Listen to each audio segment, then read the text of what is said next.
already received Pastor Gundy, who had a medium, small-sized church, who felt the need of those individuals, figured out a way to meet felt need and provide some supplies, and then that grew into more relationships. James, an individual who walked into a church from a very large church with hundreds of thousands of people, but was one person out of that group that walked in, and he built a relationship that's grown. And then now we're going to share this Sylvia Hazzard from First Baptist Mandarin come and share some of the partnerships and things that they've done as well there. Good morning. Good morning. I am Sylvia Hazzard.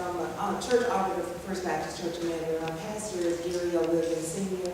And in 2007, he had asked me, I just got on staff, and my goal on staff was to be an auditor, which makes sure that what he says from the pulpit and what the members are supposed to do, that we actually do it. We don't just start saying stuff and then let it fly by the way. So I was the one that filled the gap.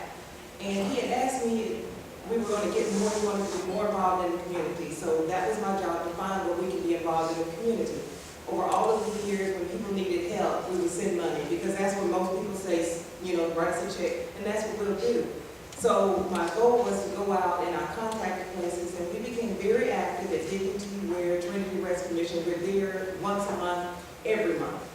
And there was a little part missing. So we reached out and found out that there was a great need in the school system. So what we did, we found out, we went through communities and schools, because they had an umbrella of quite a few organizations that actually served in the community. And at that time, I was actually a part of I still am a part of Big Brothers Big Sisters, but I'm in the community. So they had the school part. So we made a relationship. Our relationship now with the school system is not with necessarily one particular school. We try to be in the school system. So that's any school system, any school here in Duval County. And we have just about 150 mentors in our congregation who are a part of either Take Stock to Children, Achievers for Life, Big Brothers, Big Sisters, but they go to their school, to the mentoring school, 1 hour a day, 1 hour a week through the school system, through the school year. And the blessing in that is to say that we do have 150 mentors that are willing to do that. The struggle came from, we know we have more people out in the congregation who wants to be mentors. And a part of my job is, you have to excuse me if I'm jumping back and forth, but I really was not prepared to be on the panel this morning, so I didn't have a script ready to read. But one thing Pastor wanted to make sure that we were not necessarily just saying we were there, we were actually had proof that we were there. So what we did is have the people, when they go serve the community, to just let me know what they're doing. And so I would log hours. First, our goal was to have 5,000 hours in the community. That year we talked like 6,000, so we moved it up to 7,500, and that's where we're at now. But our goal, our blessing through all of it is, when I was doing the hours for 2010, we had approximately over the 33% of our total hours was dedicated to mentorship in some shape, form, or fashion. Whether it was in the community, which is Big Brothers Big Sisters in the community, or some organization in the community, or majority of them were with Take Stock, with school, some type of school base. This past Sunday, looking at that, I presented to our pastor a couple of months ago that we need to do something, because if we have 33% of our hours coming from mentors, we probably have more people out there in the congregation who would like to do that. So just this past Sunday, we had a goal to try to get 100 mentors. We had a day called Mentor Sunday. We invited agencies from all over Jacksonville to come to our church to spend our 11 o'clock service with us, and immediately after we would have they would be in our fellowship hall, like a parade of agencies. We had 64 people to sign up to be mentors within only 12 agencies. I think that was wonderful. But to top that off, some said they just touched them so that they signed up for more. And so we had the opportunity to fill 119 slots in mentoring just here in the city of Jacksonville. In those, there were 9 who were school-based. So we have a lot that will be in the school systems in Jacksonville, which is a great blessing.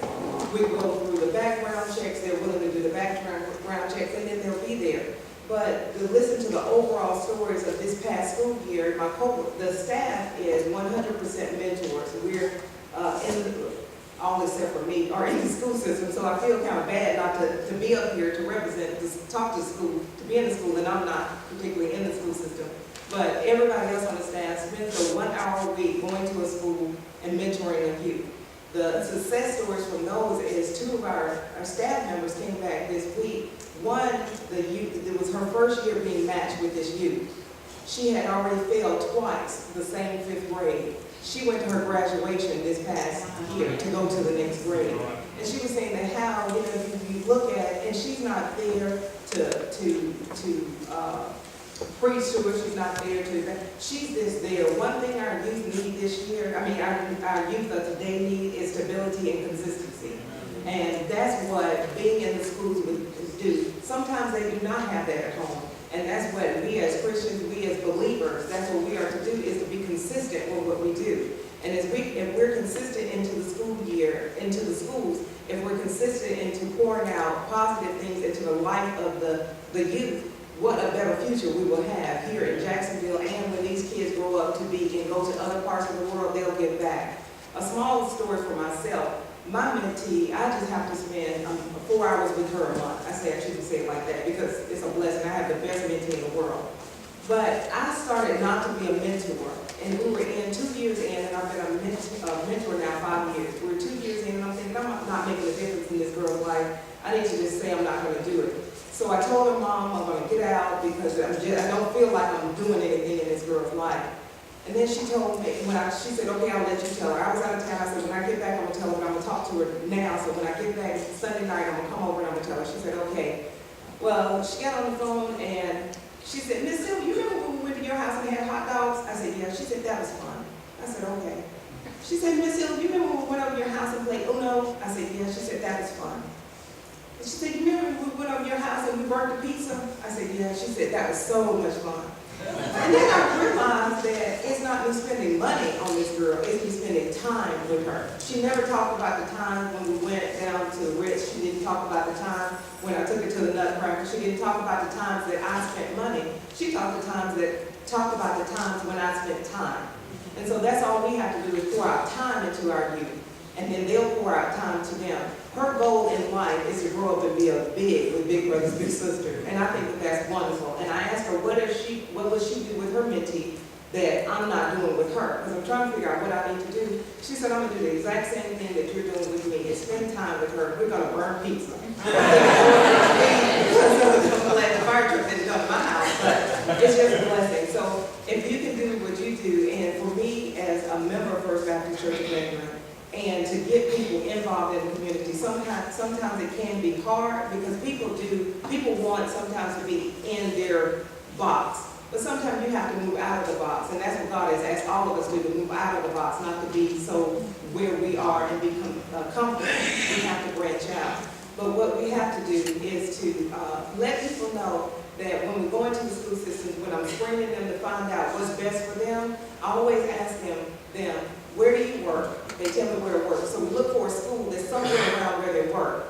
Or where do you live if they're at home? Where do you live? We look for a school somewhere around where they live. Because that way I know that they won't have to say, well, I have to go through traffic to get to the other side of town. This is somewhere close to where they work, where they go to school, so it's not much of a technical inconvenience for them. That would be one less complaint that they'll have to say. That they can just go right up the street. Because again, if it's close to them, they'll have the consistency to continue to do it. Thank you.